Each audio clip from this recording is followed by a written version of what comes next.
Hello and welcome back. Today we are continuing our USA run here in Victoria 3. Last episode we reacquired our hat, which was a great justice, but I fear death might be on the horizon for Emperor Abraham Lincoln, because the median age for death, if I'm not mistaken, is 65, so he's primed to be dying sometime soon. And that was last episode. We freed ourselves from the clutches of Mummy's market and are instead now in the Russian market, which notably has Qing in it, and so we're siphoning off Qing pops. Just a little bit of update on how the migration stuff's going. We do have two places that are now primarily Han after just a little bit of time, and we of course do have Bengali, Pennsylvania, as is normal, of course very normal. So this is kind of how things were going last episode. This episode we're really hoping to have a come up with our company.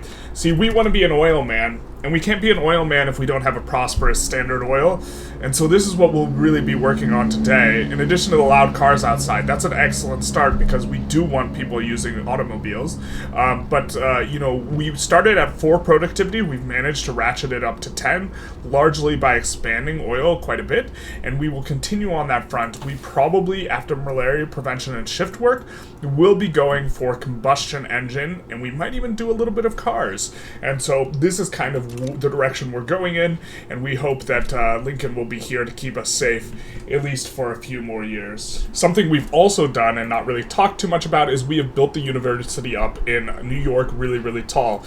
Just to kind of briefly note, throughput is very important on universities because the higher percentage of the inputs that are in wages for a building, the more useful throughput is, because throughput increases the input goods but not the input wages and all the outputs, and so it is disproportionately useful if you have a high wage thing, which of course universities have really high wages because academics have a really high wage multiplier. So that's kind of thing one. But also we're building up the university. We want more tech. The overflow on innovation, we are capped. We're hitting the cap, but it's just a soft cap, this 443 uncapped, and so this is giving us a lot more tech spread, which is going to be useful. But also in the capital, you get a bonus to clout of everyone here. Let's see if capital state, it does say it. You get plus 25 universal political strength. So now we have people with more political strength because of the university, which is helping us to have more political strength on the academics, which if you think a little bit about what interest group they might belong to, yep, the Intelligentsia, which we would like to bring up to 20% clout at some point in time to double this migration attraction bonus to 50%, and so this is one of the reasons why we're pushing unis a little bit more aggressively than normal. In addition to just generally speaking, we would be interested in getting more tech spread because we are benefiting from tech spread, and we're going to start doing a lot of really far ahead of time research, I think, and so we will need a little bit higher than a level 100. Even at level 100 is pretty high, so we're probably going to do something like this, 121. We could spread it out, but we really want to get the clout in on the Intelligentsia, and the Intelligentsia clout will also come up as SOL rises, but for now it is at 15%. We might even bolster them. This is reasonable, but we're hoping that they can peel some. They really had a nice bump in the last election, and we're hoping they can peel some off of the Industrialists in the next election and maybe get up to 20% clout. So we are going to pull a classic America here, and France 2 episodes ago they helped us with our civil war when Abraham Lincoln became emperor. This episode we're going to not help them with theirs, but we're going to pretend like we're going to. So we're going to ask for transfer states, and we have a bunch of options here, but I think the ones to kind of highlight are we can either go for French Guiana or for Constantine.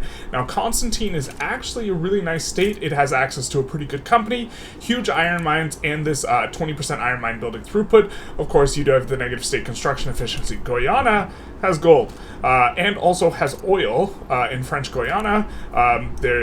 Both have already appeared here, and so it is a little bit of a decision point, but I think we're going to go with Constantine, which will be pretty nice overall on the resources. And so we will go, hey, we promise, we swear that we will help you, except we won't. And then also, Mummy hasn't had enough. Mummy wants a little bit more violence. She she sided against us for Baluchistan Treaty Port. I don't know what this is about. You know, I guess it's about this, right? Because she does have a claim here.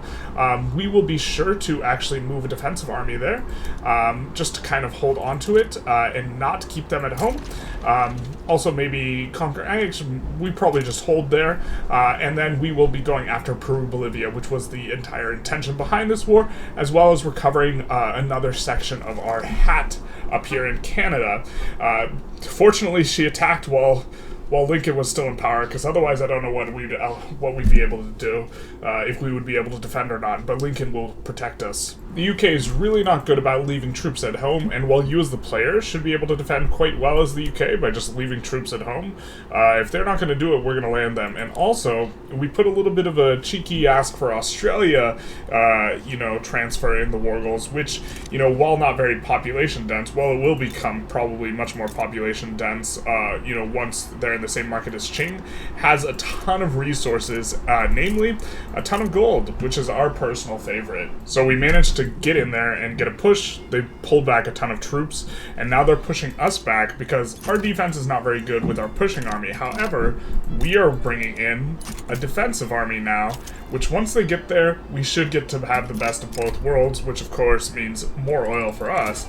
But see, now this should change the balance of things pretty soundly, because now, following this battle, we will have really high defenses when we are, you know, defending, and then we should be able to push with our offensive army when we're attacking. And so even though they have way more troops, we should be in a fairly good place. So let's just take a look here, and you can see we have way more defense here, and this also, by having the defending army, you know, catching these guys, it gives more time for the morale to recover on the offensive army, and so we should be able to push a little bit better. Now, they actually do have way more troops than us. I think it looks like roughly double, and so they might eventually push us back off of this, but even if they do, we have the war goals that we need, we lost some of the war goals. No. We might have to do a little bit of cheeky landing here and there. We have, you know, an ability to enforce on Peru-Bolivia, or sorry, Peru-Bolivia is not having it, and neither is the UK, and so we might need to micro this a little bit harder than I had initially anticipated, but we are sitting on the UK capital, and so if they can't push us out fast enough, eventually they capitulate. They also have not been able to push us out of this little, you know, snippet of land here that we have been defending, although we might be losing that in just a moment here.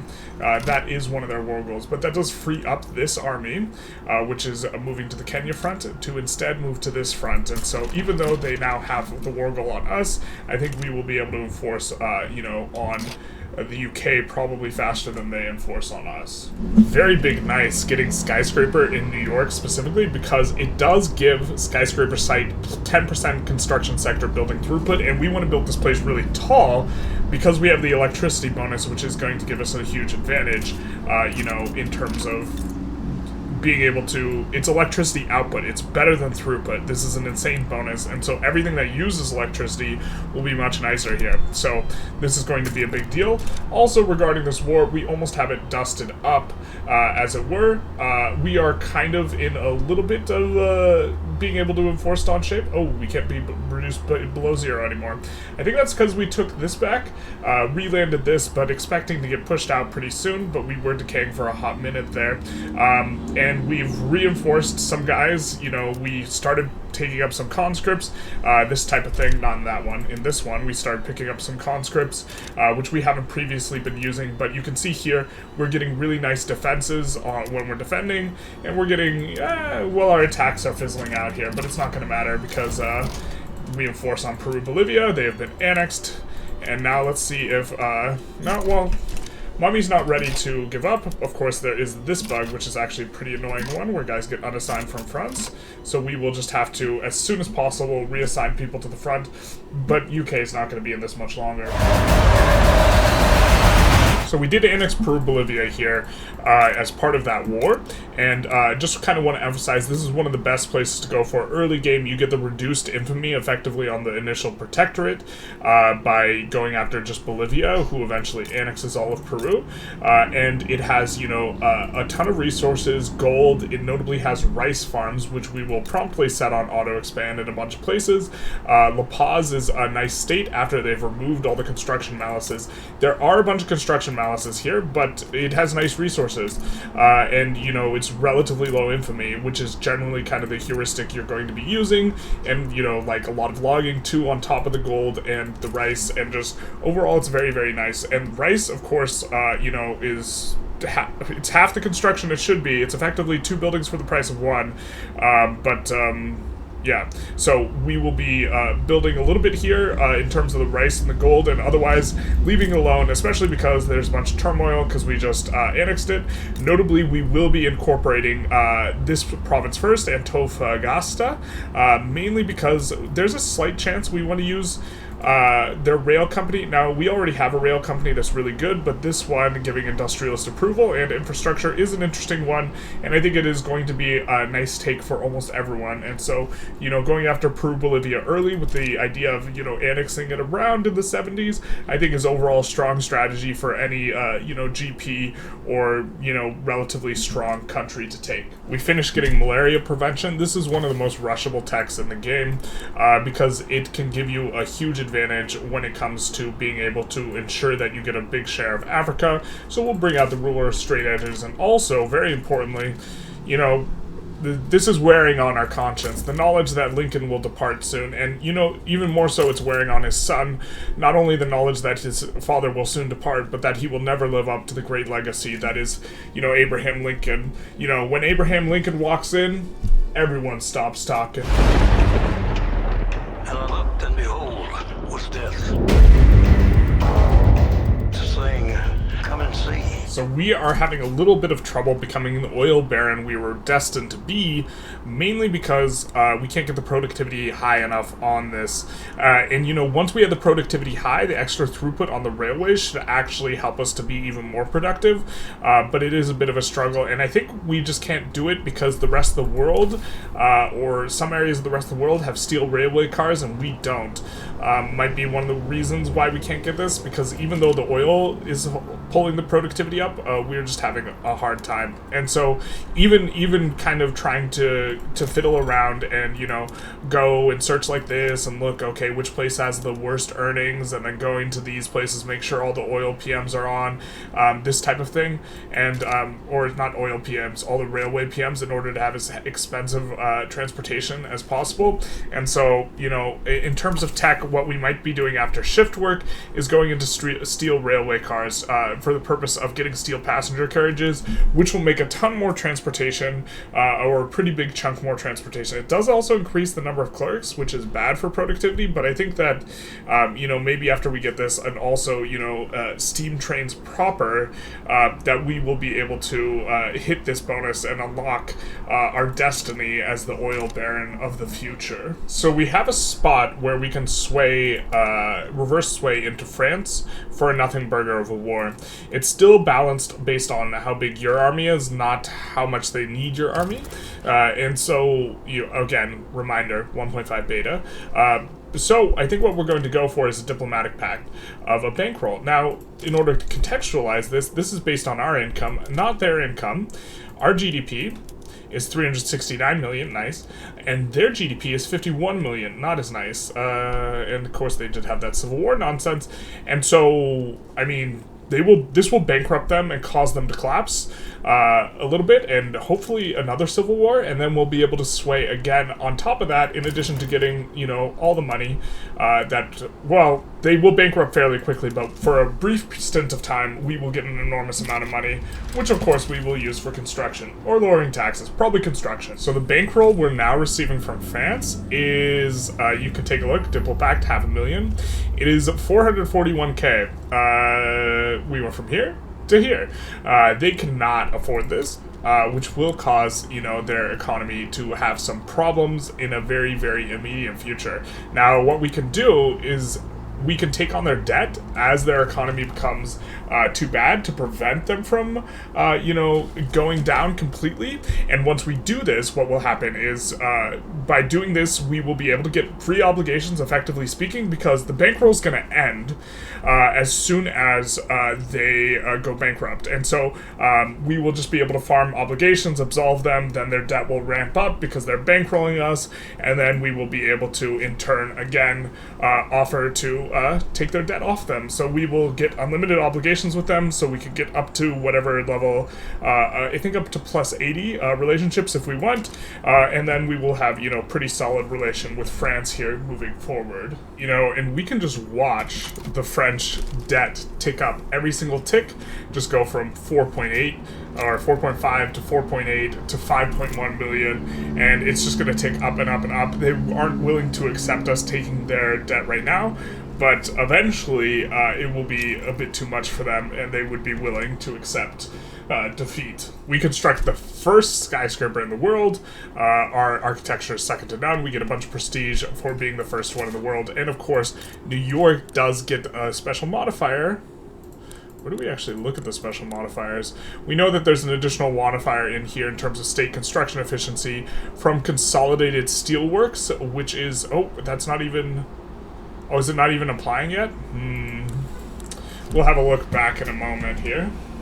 Alright, well, perhaps it's bugged, but we should be getting an additional 10% state construction efficiency. We're getting 20% from steel frame buildings, which is our construction sector. We are getting a test 10% from our company, and we should be getting another 10% in here, but we're not from having, the skyscraper foundation, if I'm not mistaken about how that works. But in any case, we will be kind of picking this up with the trade nexus, which will be nice, and eventually we'll get the blimps, but not quite yet. We just got an event that made our Dixie Pops obsessed with fine art, and fine art, notably, it does create a lot of intellectuals in terms of its employment. So I think what we're going to do, because we're on independent artists, I think what we're going to do is we're going to actually...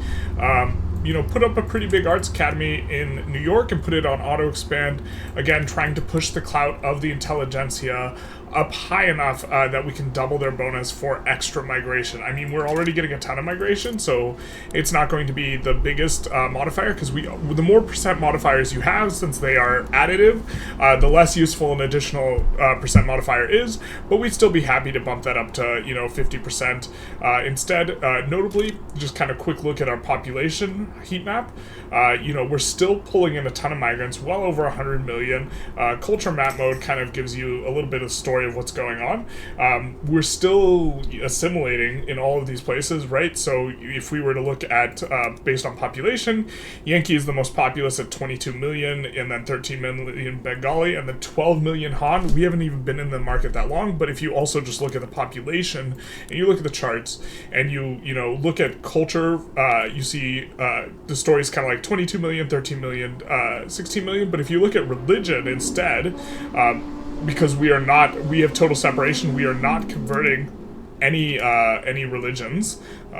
Man, this is a lot of fragmentation of pops, isn't it? But if you look at religions, you get a little bit of a different story where Protestant is going to be, in terms of numbers, 37 million, and our most populous religion is actually Hindu, followed by Mahayana. And so you see that well over half of our pops are from either India or China here, given it's Hindu, Mahayana, Sunni, then Catholic, then animist, and so you really get kind of a nice picture of what's going on here in regards to the migration and how powerful being inside someone's market is. At least in 1.5.5, it's probably going to get scaled back, but this is, this is going to kind of change the metagame in regards to how you look at acquiring more labor. I think the time's come to split open Japan's market like a coconut, so we're going to open their market so that we can trade with them and bring them the values of the West. They'll probably just back down. We'll put in a few other war goals, but our army's way stronger than theirs. So it looks like Russia's going to be a little bit annoying here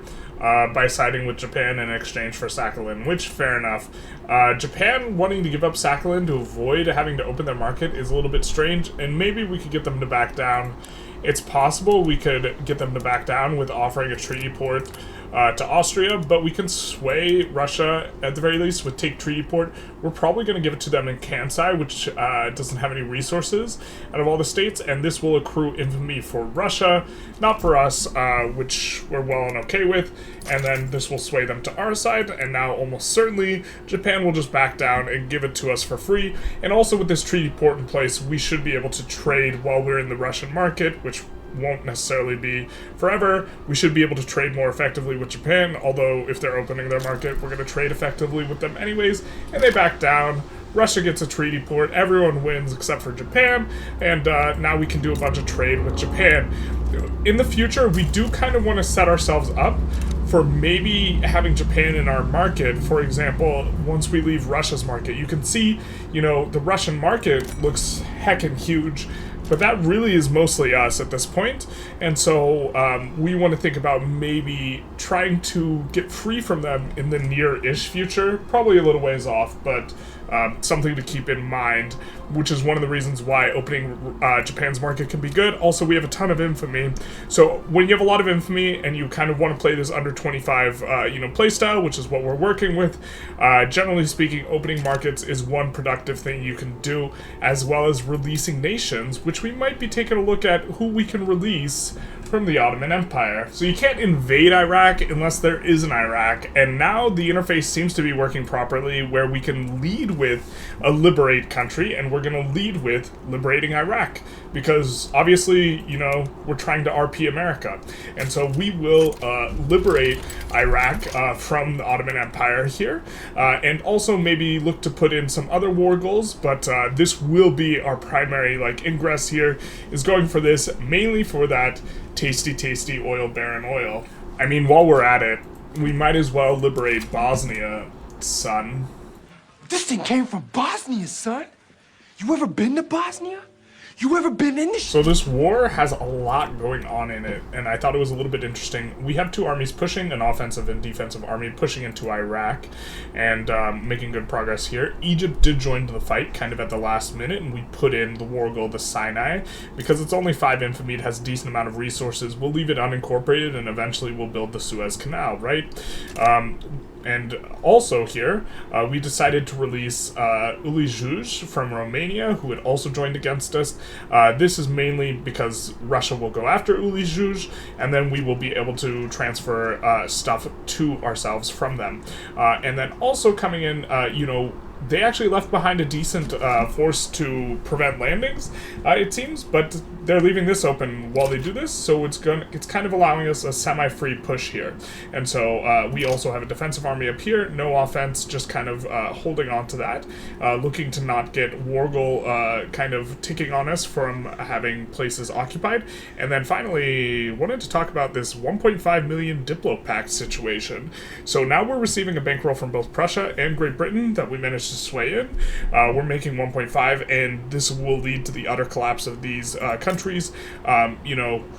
France still doesn't want to let us take on their debt, despite their debt getting, pretty big, 24 million. So, I guess we won't get to improve relations with them, except for, since they're bankrolling us, it actually increases relations anyways. So we will be improving relations with these 3 guys while we collapse their economy through bankrolls.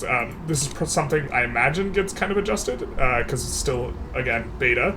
But for now, this will allow us to crank up construction real high, real nice. Also, I don't know how this guy is staying alive, but he is.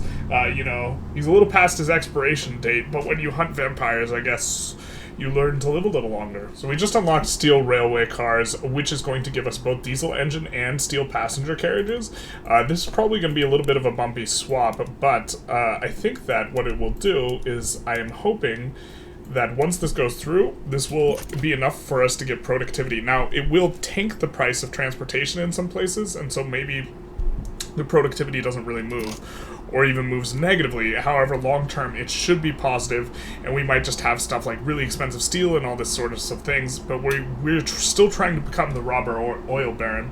Also, this war is going pretty nice. Somehow they're enforcing us below 0, when I think they have a war goal that they can't, or how are they taking war reps? I'm not sure how they're taking war reps out. Oh, Egypt's taking this.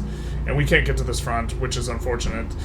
So yeah, they are enforcing on us, except I think that we're going to enforce a tad faster on them due to nearly full occupying them, so we're probably going to get this war through. We did enforce on Romania, releasing Ulterior, and so, you know, things are looking decently in this war, but it might end up being a wash and we might not enforce. We'll see. Little touch and go, especially because Egypt actually landed our capital here, or the Ottomans did, and, you know, a little bit spooky. The AI hasn't been very prone to landing when it has a front available, and it surprised us with this one, so I guess we'll be making sure to leave someone behind defending.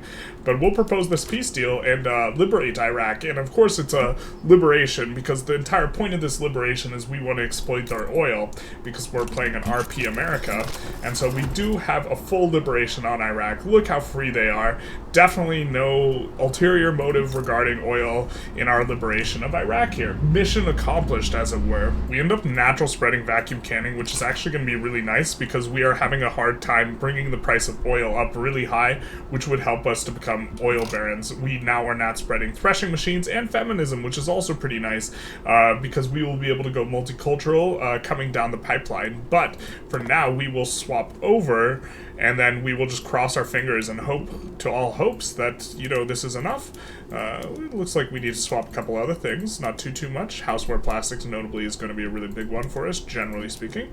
But we do want some splits on some of this stuff, and now we will look with bated breath. Are we gaining prosperity? Probably not off the back of this, but we certainly could force a lot more groceries. God, is it not even going to make a difference? We do have to get to Monday to see any prosperity update. Hey, 8.6. We're at the point where we're not decaying prosperity, so we'll probably put in quite a bit more groceries and, food industries, even though they're generally not going to be the best industry. We'll find some profitable places to put them and put a bunch in the queue. Hey, the absolutely disgusting border gore that we took off of Russia of Uralisk, which is not only, in the middle of Russia, it's also not even connected to itself. We discovered oil there, baby. That's what this is all about. It's all about the oil. No one should feel uncomfortable about the fact that this is a bit of an oil run. Nobody. So we sided with Ontario in exchange for a bankroll.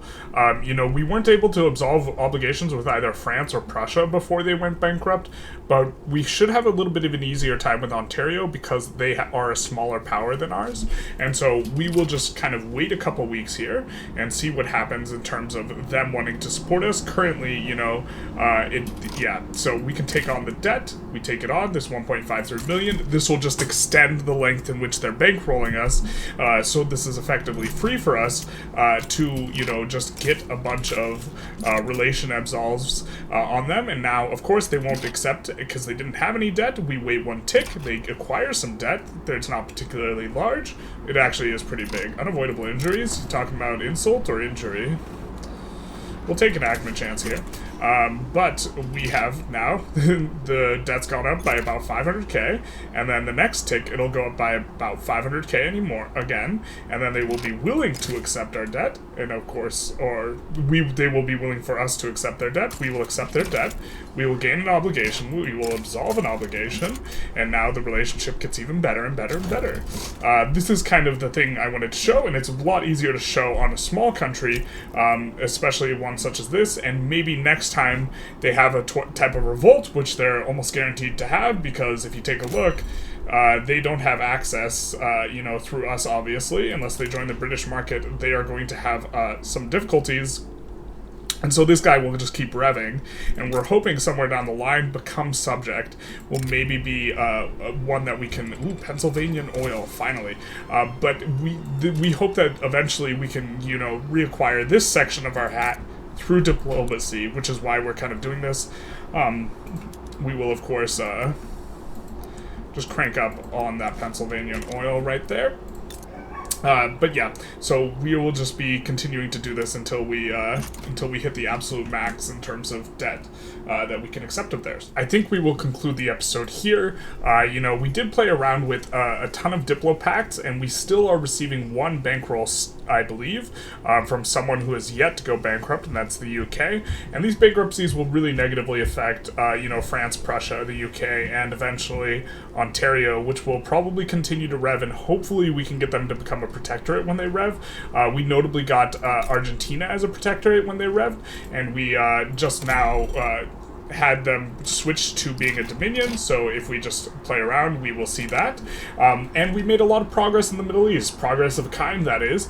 Being the classic American, entry, we did, of course, push in here, and we liberated Iraq, mission accomplished Iraq, mainly for the purpose of being able to exploit their oil.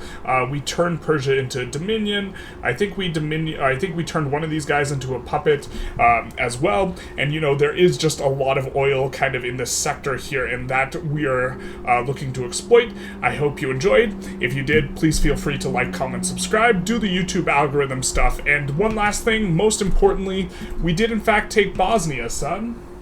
This thing came from Bosnia, son. You ever been to Bosnia? You ever been in the... And by take, I mean liberate/release.